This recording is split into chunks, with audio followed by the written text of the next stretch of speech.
नमस्कार, आप देख रहे हैं सच श्यामला न्यूज चैनल। कुछ दिन पहले तक प्रशांत किशोर भाजपा के बड़े नेताओं पर हावी थे, उन पर आरोप प्रत्यारोप लगा रहे थे, लेकिन आज भाजपा ने उनसे कुछ सवाल किए हैं। उन सवालों को जानने के लिए हम भाजपा कार्यालय में संतोष पाठक जी के साथ हैं। सर, हमारे चैनल में आपका स्वागत। धन्यवाद भैया। लगातार प्रशांत किशोर जी आपके बड़े नेताओं पर सवाल दाग रहे थे, उन्होंने कुछ आरोप भी लगाए थे। आज आप उनसे कुछ सवाल रखना चाहते हैं, क्या सवाल है? तो प्रशांत किशोर जी ने जो हमारे नेताओं से सवाल पूछा उसका उत्तर तो हमने दे दिया और अच्छे से दे दिया। प्रशांत किशोर जी बिहार के सामान्य लोगों के द्वारा जो सवाल उठाए जा रहे हैं उनका उत्तर कब देंगे, हम ये जानना चाहते हैं प्रशांत किशोर जी से। वो हमारे नेताओं पर चिंदी चोरी के छोटे मोटे विषयों को उठाकर अपनी ख्याति अर्जित करना चाहते हैं। आज आप सभी यहाँ पर बैठे हैं, आपके दर्शकों से भी मैं ये सवाल पूछना चाहता हूँ कि आज प्रशांत किशोर जी बिहार के किस हिस्से में और क्या बोल रहे हैं, कोई बता सकता है? अगर वो हमारे नेताओं पर सवाल न उठाएं या न करें तो उनका बात देखेगा कौन, सुनेगा कौन, कौन सुनने वाला है? क्षणभंगुर लोकप्रियता के लिए इस प्रकार के लोग इस प्रकार की हरकतों को करते हैं। आपने पहले भी देखा होगा कि देश के अलग अलग राज्यों में कुछ नेतृत्व करने वाले लोग आए, उनको भी वहां के लोगों ने मौका भी दिया, इंक्लूडिंग राहुल गांधी। समाज में ऐसे कई लोग हैं, ऐसे कई राजनीतिक दल हैं जो लोग आते हैं, सवाल उठाते हैं और भाग जाते हैं। इसको हिट एंड रन की राजनीति कहते हैं। फिर बाद में कोर्ट से माफी मांगते हैं, कोर्ट में लिखित में भी माफी मांगते हैं, सवाल उनसे जो किया जाता है उसका उत्तर नहीं देते और फिर इधर उधर भाग भूग के 2-4-10 साल में इन्होंने गायब हो जाते हैं। तो इस प्रकार के लोगों का यही है, इतना ही क्रेडिबिलिटी है। आप भी ये कहना चाहते हैं कि प्रशांत किशोर भगोड़े हैं? भगोड़े नहीं तो क्या है, तो कितने दिन में और कितना समय, 15 दिन के बाद प्रशांत किशोर जी गायब हो जाएंगे बिहार की धरती से। इस चुनाव के पहले और आज चुनाव के बाद आपको लगता है कि प्रशांत किशोर जी दिखाई देंगे? ये तो सर समय और जनता तो खुदे का है कि अगर दो चारों को अगर जीत गया तो राजद में समर्पित करके भाग जाएंगे। वो तो बोल ही रहे हैं शुरू से। वो भी जीतेगा नहीं, क्योंकि समाज का कोई तबका प्रशांत किशोर जी के साथ आकर खड़ा नहीं हुआ, क्योंकि जो उनका फरेब था, जो झूठ था, वो पहले दिन से एक्सपोज्ड है। वो हमारी बनाई हुई सड़कों पर घूम घूम के फर्राटा भरकर एक दिन में 3 घंटा में यहां से दरभंगा और वहां से 2 घंटा जोड़ के किशनगंज। आपकी सड़कों से क्या मतलब, भाजपा की सड़क या बिहार सरकार की सड़क? आप भारतीय जनता पार्टी की सरकारों के द्वारा बनाई नहीं सर, बिहार की सरकार कोई राज्य की सरकार हो सकती है, किसी पार्टी की सरकार होती है। राज्य की सरकार तो पार्टी की ही तो सरकारें होती हैं। की सरकार है बिहार में, भारतीय जनता पार्टी और नीतीश कुमार जी की सरकार है। उसमें दूसरे भी दल छोटे जो विधायक हैं वही सरकार में शामिल है। हाँ, स्वाभाविक तौर पर शामिल हैं, उनका मौलिक समर्थन हमारे साथ है, ऐसे लोग भी शामिल हैं। सरकारें तो पार्टियां ही बनाती है ना, इसमें ये कौन सा सवाल है? इस सवाल का तो कुछ बैकग्राउंड नहीं है, तो इसका उत्तर मैं देना जरूर नहीं समझता। लेकिन आज जो हमारे पास जो सवाल हैं प्रशांत किशोर जी के, मूल प्रश्न ये है कि क्या प्रशांत किशोर जी राजद के रणनीतिकार के तौर पर बिहार में काम कर रहे हैं? इसके कई संदर्भ हैं जिनको स्वयं प्रशांत किशोर जी ने विगत 15-20 दिनों में अलग अलग चरणों में घूम घूम कर स्थापित किया है। प्रशांत किशोर जी ने महागठबंधन के नेताओं के सामने एक प्रस्ताव रखा है कि जहां पर आप मुसलमान प्रत्याशी देंगे वहां जनसुराज प्रत्याशी नहीं देगा। ये बात सबको मालूम है, अखबारों में भी छपी है। तो जब ये आप स्पष्ट तौर पर सामने आकर खुद ही कह दे रहे हैं कि जहां पर आप प्रत्याशी देंगे वहां हम नहीं देंगे, तो इसका क्या मतलब है? आप किसकी मदद कर रहे हैं? इतना तो स्पष्ट हो गया कि आप किसकी मदद करना चाहते हैं। आप ही के बयान से बात सब्सटेंशिएट हो गई, स्पष्ट हो गया कि आप किसकी मदद करना चाहते हैं। और उन्होंने ये भी कहा है कि भाजपा को अगर हराना है तो हमको इसी नीति पर चलना पड़ेगा। विगत 12-15 वर्षों में भाजपा को हराने के लिए कई लोग नीति और नियम बनाया है, सब नीति नियम यही ध्वस्त हो गया, कुछ नहीं चला। ये भी नहीं चलेगा, ये भी तय है। और ये इसलिए नहीं चलेगा क्योंकि हमने सरकार को चलाकर अपनी क्रेडिबिलिटी स्थापित की है। इस क्रेडिबिलिटी का इसमें लेस मात्र भी किसी दूसरे दलों के पास नहीं है। इस नाते जब इस प्रकार का बात आता है तो इसमें हमारे मुकाबले कोई नहीं टिकता। अभी 25 सितंबर को गया जी में एक कार्यक्रम प्रशांत किशोर जी ने किया, बिहार बदलाव इजलास अभियान, नाम भी रखा उसी पैटर्न पे। और वहां पर जाकर इन्होंने कहा है कि मुसलमानों को अल्लाह के अलावा किसी और से डरने की आवश्यकता नहीं है। भारत एक सेक्युलर फैब्रिक का देश है जो संविधान से चलता है। हम प्रशांत किशोर जी से ये पूछना चाहते हैं कि क्या उस तबके को जो कट्टरपंथी तबका है उसको संविधान का भी डर नहीं होना चाहिए? एकदम होना चाहिए। और जिस संविधान को बचाने के लिए राजद गांव-गांव गली-गली दौड़ रहा था लोकसभा चुनाव में 24 में, क्या प्रशांत किशोर जी की इस बयान को राजद जो है वो इंडोर्स करता है? क्या इसको वो पीछे से ताकत दे रहा है?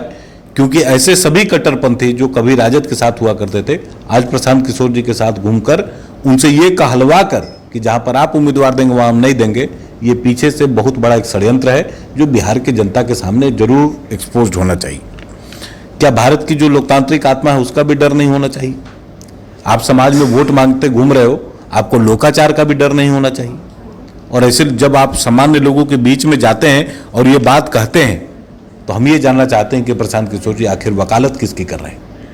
बिहार को बदल देंगे, फलाना कर देंगे, अमेरिका बना देंगे, यही बात कहते थे ना प्रशांत किशोर जी घूम घूम के। बिहार की शिक्षा में आमूल चूल बदलाव की आवश्यकता है, ये बात वो कहते रहे। आज बिहार में 94,000 विद्यालय फंक्शनल हैं।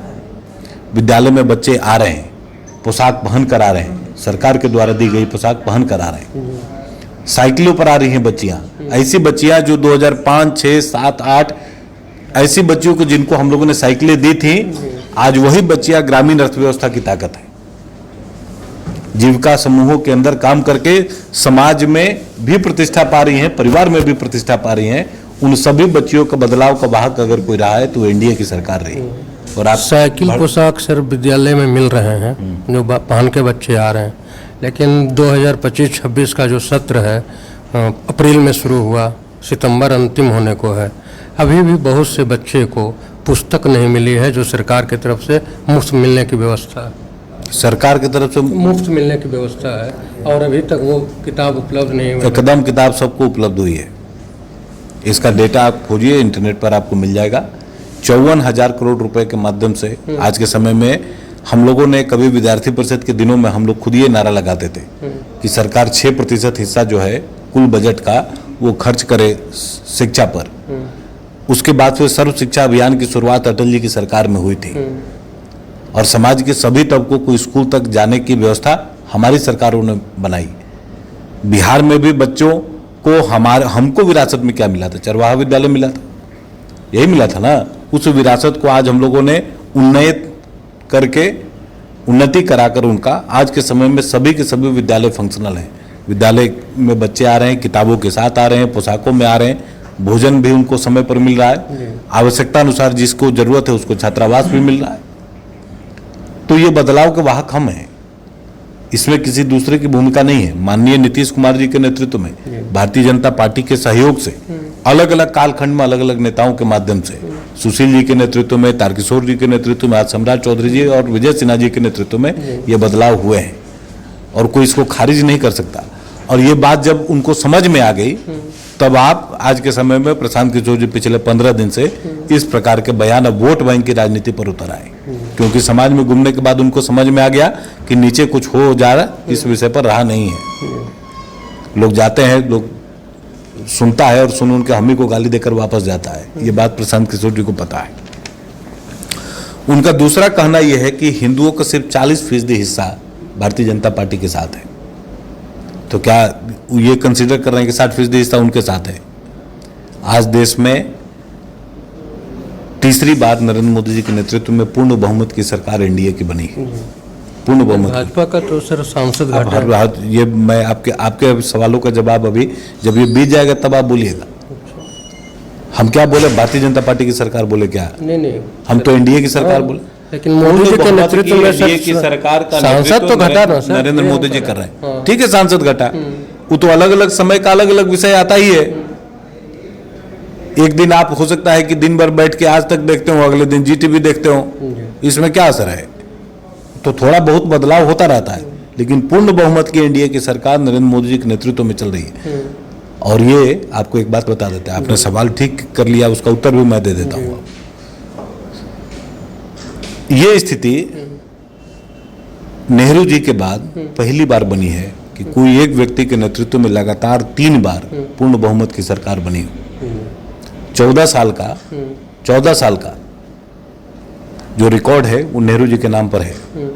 2029 आते आते ये रिकॉर्ड नेहरू जी के नाम से समाप्त होकर नरेंद्र मोदी जी के नाम पर आ जाने वाला है। इसके लिए चिंता करने की आवश्यकता नहीं। ठीक है।